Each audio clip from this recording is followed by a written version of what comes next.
Pharmacy Podcast Network.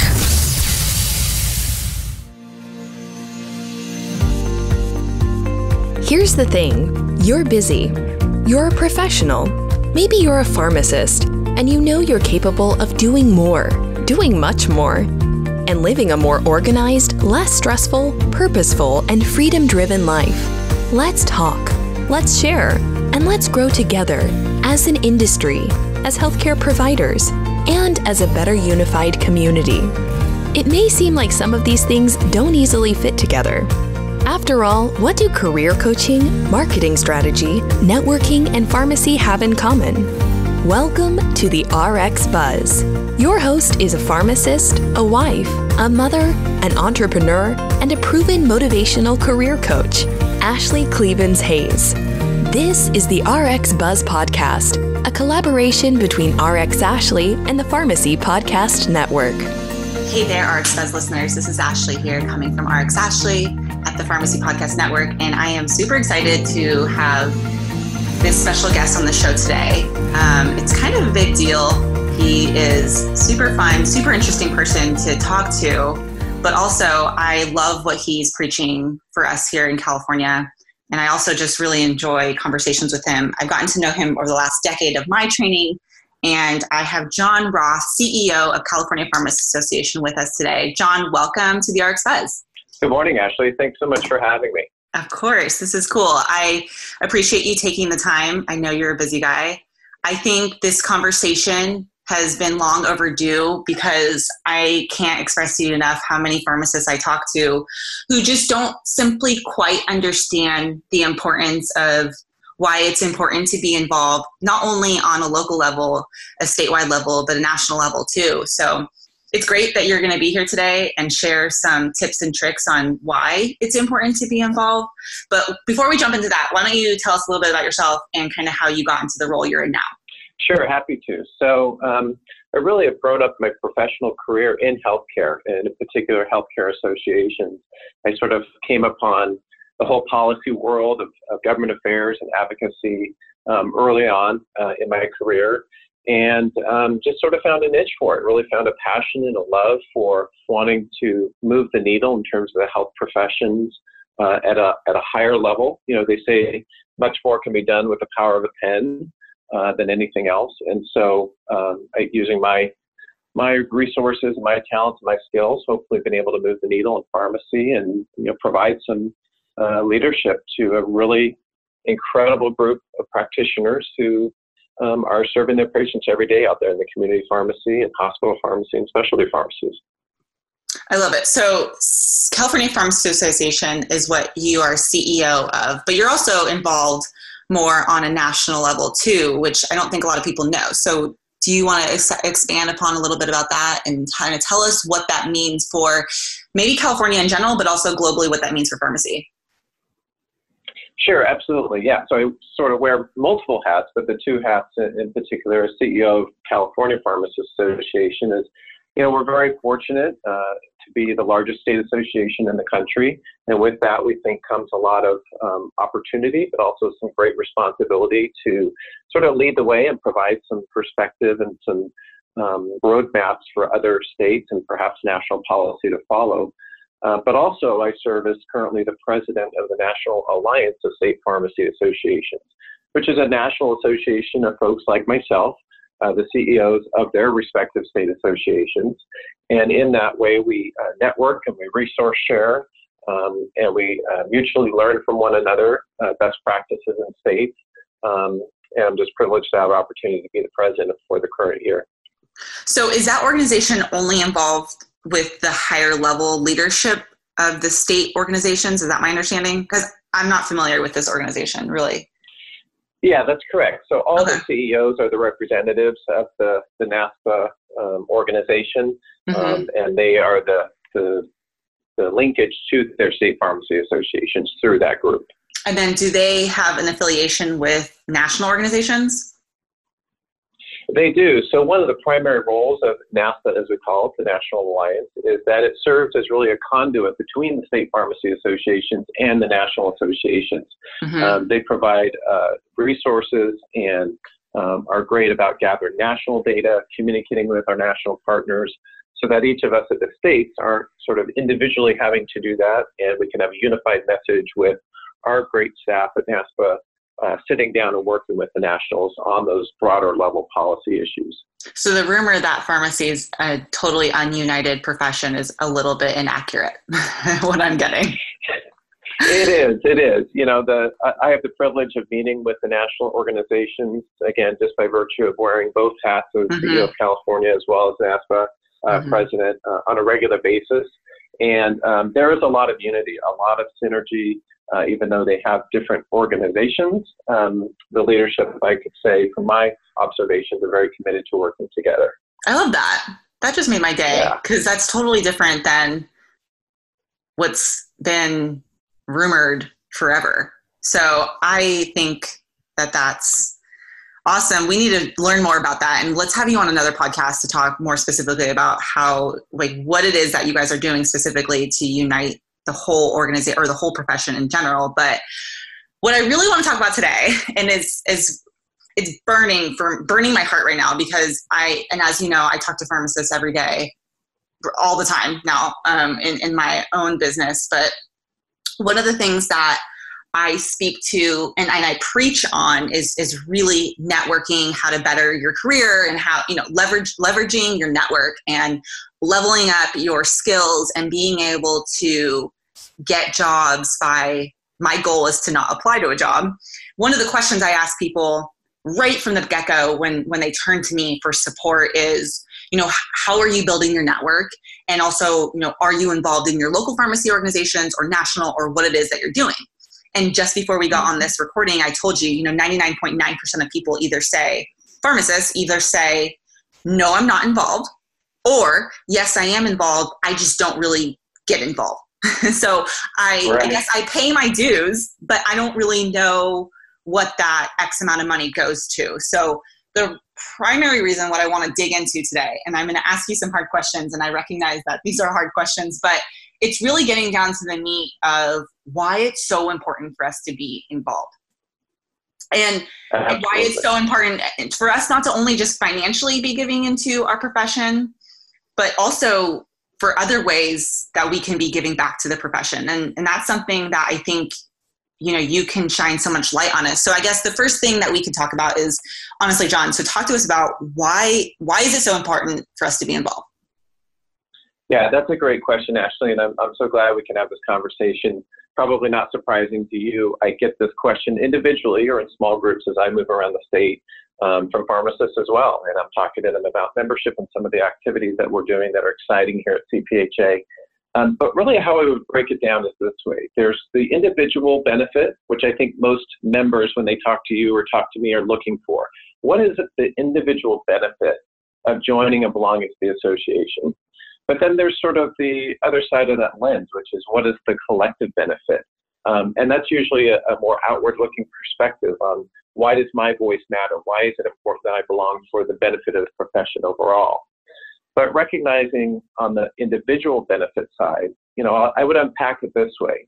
There's really, I would say, 4 primary values that an individual pharmacist or student pharmacist or technician would receive for participating in their state pharmacy association. One is, you mentioned it briefly, is building that network. All pharmacists, all student pharmacists eventually are going to need a job. And what better way to meet your next boss than to participate through a collective group of pharmacists who are in various positions that can create that network for you. Or maybe it's a study group, or maybe it's a EPS exam group, study group, or what have you. Building that network is really the number one reason an individual benefit would result from getting involved in the state association. Mm-hmm. The second issue, and we can go back and revisit these in more detail, but I sort of want to unpack them real quickly. Please unpack. We have all the time that we need. I've been super excited to talk to you about this because the reason is I get this question every single day. So yeah, it really is it's a critical, really just valuable conversation. So again, please feel free to unpack. I give you full permission. Perfect. Thank you. Very, very generous with your time. So that first one is building a network. The second one is legislative relevance.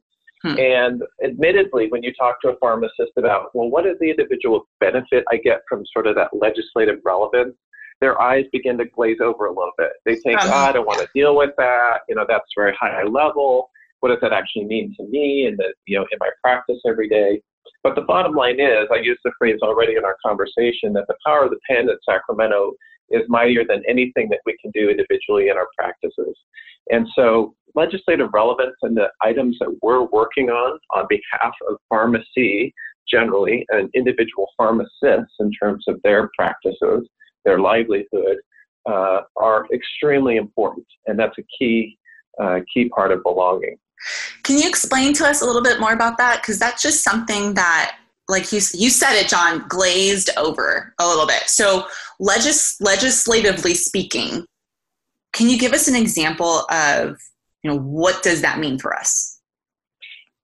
Absolutely. It's actually great timing. So we just concluded at the end of September the 2017-18 legislative cycle here in California. And CPHA tracked and weighed into 52 legislative proposals that impacted pharmacists.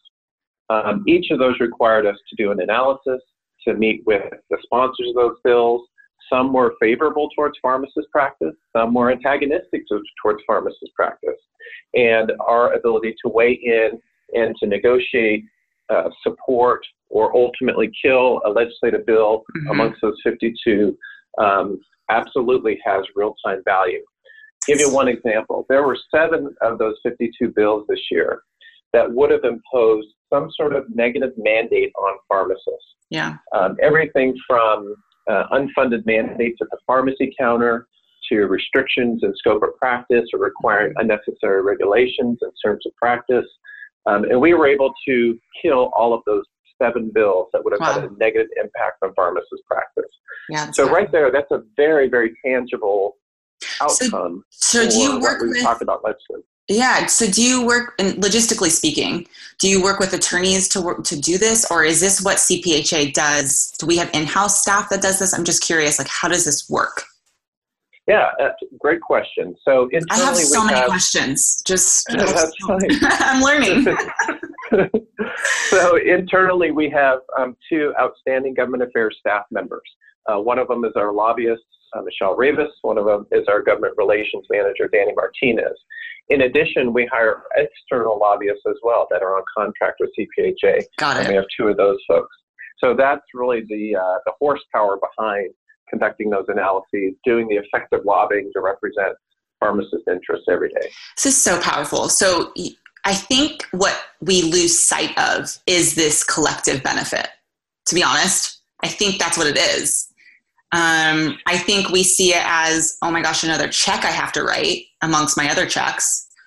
And, networking is one thing. I think it's an excellent tool, an excellent resource, but really the collective benefit I'm feeling really outweighs the individual benefit here. Yeah, and actually the legislative component of what I'm describing, I would argue, goes both ways. There's absolutely an individual benefit because the things that will happen here in Sacramento, in the Capitol, or at the Board of Pharmacy, where we also represent pharmacists, will ultimately go into each individual's practice. It will affect their pocketbook, it will affect the way they practice, how they practice, etc. But then there is the more collective benefit that you're describing as well, where we have overall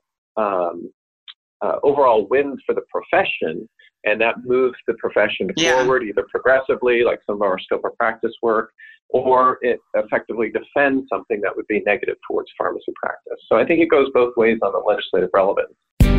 Hey, Pharmacy Podcast Nation, here's a quick message from our sponsors supporting the PPN, QD.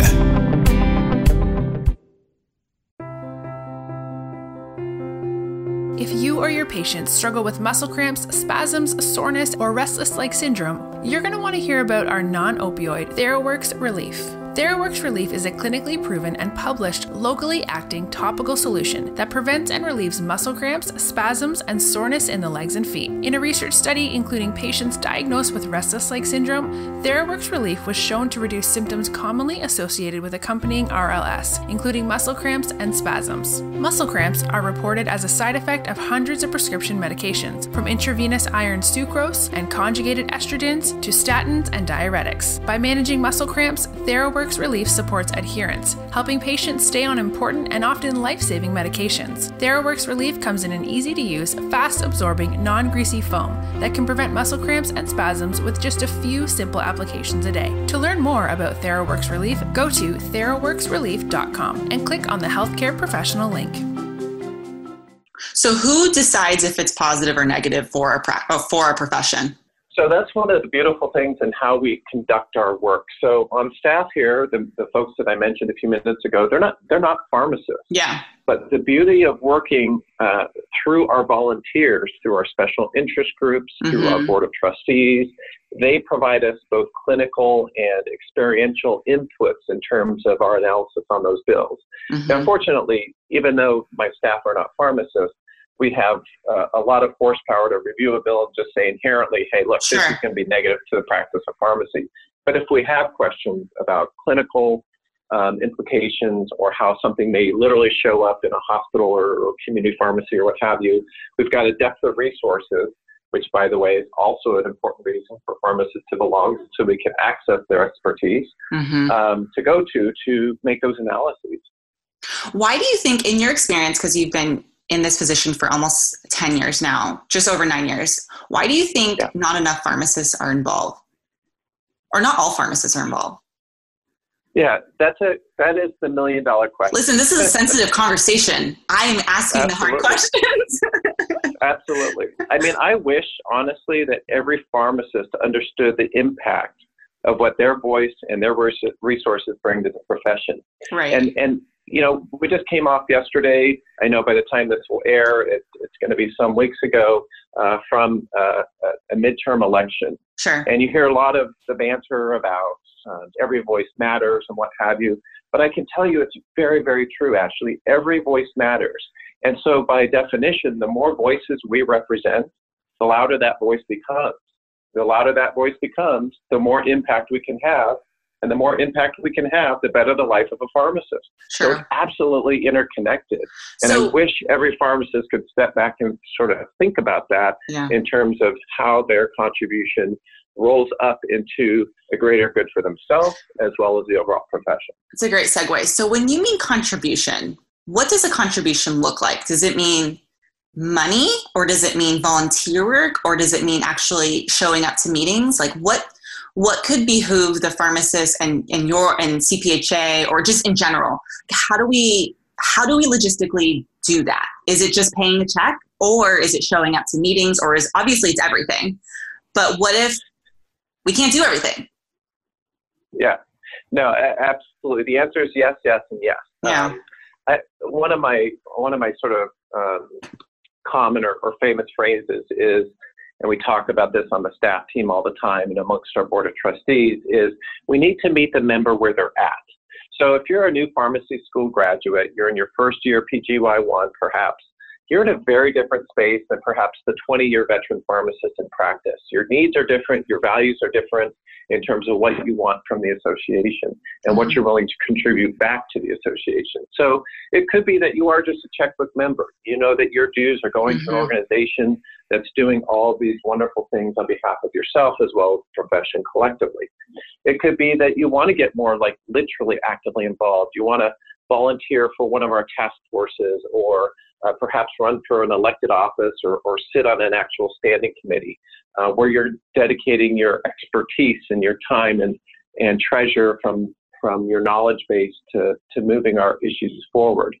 Or perhaps it's all localized. Perhaps you just want to get involved at your local association level and help recruit the next group of pharmacists coming in and moving into the community and making them feel welcome and connecting them with other like-minded pharmacists. So it really shows up differently based on where the pharmacist is coming from.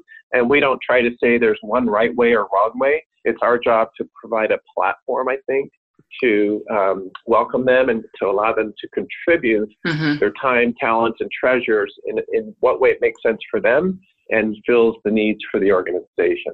Yeah, I agree with you. Who's the most active in the organization? I think I know the answer, but I'm just curious. What is your thoughts? Who in terms of like a stage of practice, or? Yeah, I guess. Yeah, sorry. So let me be more specific. So in terms of your memberships and the people who are involved and actively participating on a day-to-day ground level, is it the students that that you think show up to be the highest voice? So I would say it's bimodal. So certainly students are a very, very active group that are wonderfully engaged in the life of the organization. But we also see that about 5 to 15 years into practice, that group is very highly engaged. Those are folks who have some practice experience and typically want to come back and serve in a more subject matter expert way, like on a task force or a committee or even the Board of Trustees after they've gained that experience. So I think the groups of students and the groups of 5 to 15 years post-grad are the two most active. Yeah, what I see is, and the reason why it's kind of a leading question is that, I was moderating a leadership event a couple months ago, and the students, the first year, second year, third year, fourth year, really just the first and second years, were super excited to be there. And they had these genius ideas. Like, I'm not kidding you. They were phenomenal ideas. And I told, the thing I left with, I left, the last sentiment I made to them is, don't lose your steam. You guys we get so excited in school. We're motivated. We're surrounded by each other. We're surrounded by just being involved. But then you graduate, you kind of, your student loans kick in. You get in your life, you get married, you get into your family zone, and you kind of transition away from focusing on just on school, and you transition into being in your careers and doing awesome things in your personal life. What I told them is don't forget about us. Don't forget about your profession. Don't lose that steam. And a lot of times I see that. I saw it in myself, to be totally honest. I was super involved with the residency. I moved out of state. I was still involved in the state organization, but definitely wasn't my first priority. So my hope, and through this podcast and through being involved on an academic level, is that we really nurture that transition from being a student to new practitioner to being a practicing pharmacist. How can we support that group more and not to forget how important this is? Well, your experience is exactly like ours. And what we see is upon graduation from pharmacy school, we sort of see this sharp decline in terms of involvement and membership. And then it's about that 5th-year mark I was talking about. They start to come back to it. I'm totally the statistic. Yeah, exactly. And I understand, like you said, they graduate, getting a house and a spouse and a job and moving and all those things. Life gets in the way. And I think anything we can do to bridge that gap, even if they just remain checkbook members at that point and just remain engaged with our communications and plugged in and maybe showing up once in a while to a local to network and recharge their batteries with their colleagues in the community, I think that would be tremendous. I agree with you. There's real opportunity there. I agree with you. So talk to me about some of the cool things that CPHA is doing and what we have in the pipeline. Yeah, boy, we've got just a tremendous number of activities going on. Seems like always. I always say it's like right now, but right now is always continuous. As I mentioned, we just came off a very successful legislative cycle. I'm very proud, actually, to mention, as it relates to that we had 100% success win for those 52 bills that we weighed into. That's powerful. So hopefully we're working smart. Hopefully we're working effectively and representing pharmacists to the very best that we can. From a practice standpoint, one of the things I'm really excited about, two things actually. One is, as your listeners may know, back in 2013, CPHA sponsored and thankfully our governor signed a bill that provided provider status in California for pharmacists, as well as expanded the scope of practice. And we've been working on a number of initiatives to implement those measures in practice since then. One of those is securing payment from plans and other payers for pharmacists to perform those services. And we're really starting to see some traction on that, which is going to, I think, provide wonderful new opportunities in terms of practice modalities and consulting pharmacists and what have you to explore those opportunities. The other thing that we're really excited about is that we are revamping our educational conference, which is called Western Pharmacy Exchange. You can check it out at westernpharmacyexchange.com, and it's really a celebration of pharmacy practice. And one of the things that our board has been talking about for about the last 18 months is, I think we all go to pharmacy conferences, whether national or in our states or regionally, and we get great CE, and we network with our colleagues and our friends, and maybe there's a social aspect to it. But one of the things we really wanted to do, again, being in California and feeling some responsibility to never resting in terms of innovation, is really explode both the technology use as well as the structure of our Western Pharmacy Exchange Conference. So in April 12th through the 14th of next year, 2019, in Los Angeles, we're going to be unveiling a whole new Western Pharmacy Exchange, have a lot of really cool things to help pharmacists get connected to themselves, to their colleagues, to business and industry, as well as just deploying some cool technology in the way we convey continuing education. So that's been taking up a lot of time, but it's also very exciting, and hopefully we'll see the fruits of that labor come first quarter of next year. I think you guys are doing an awesome job. I love it. Thank you. And I don't think we give enough credit to the organizations for supporting us. So if anyone's not said this to you before, thank you on behalf of my profession. I appreciate what you do. I obviously don't really practice traditional pharmacy anymore, but my heart and soul is in this profession, and I really believe in elevating our profession, and this is just my way of giving back.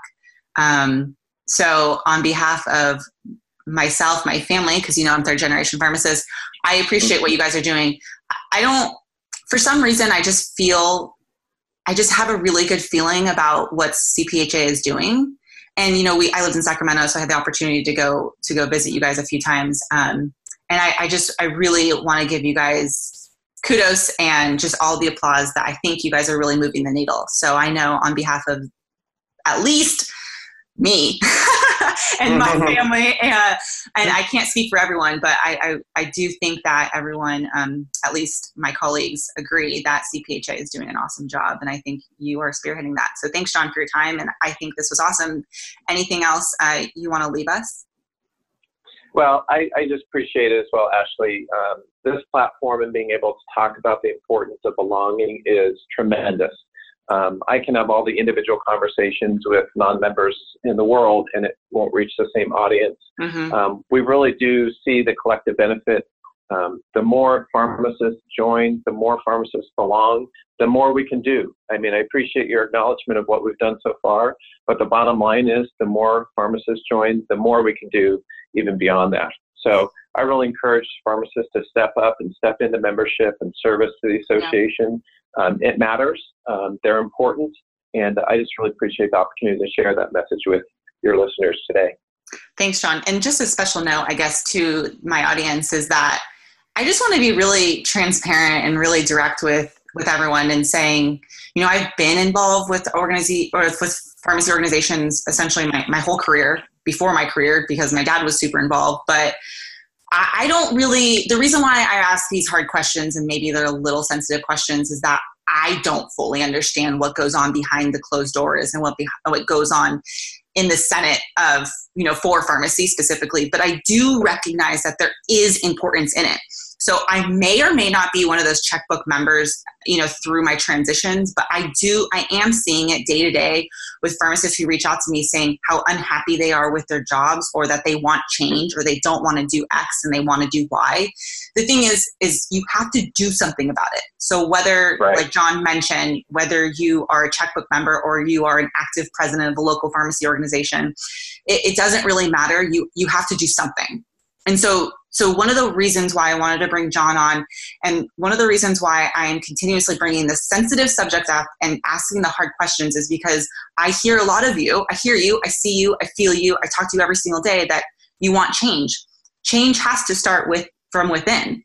So I would encourage you guys, even if you don't live in California, obviously a lot of you guys don't, I just so happen to live in California, and I asked Jon to be on, but he doesn't, he's not all the states. You need to go to your own state and you need to go get involved at that level. It really does make a difference. And I couldn't speak for myself. And so that's why I brought the expert Jon on to really represent that for us. So again, thanks Jon for hanging on. I appreciate you letting me go on my little bit of a tangent, but it's been awesome having you, and I will see you in a couple months in LA, if not sooner. Sounds great, Ashlee. Thanks again for your time. Of course. This was just the beginning.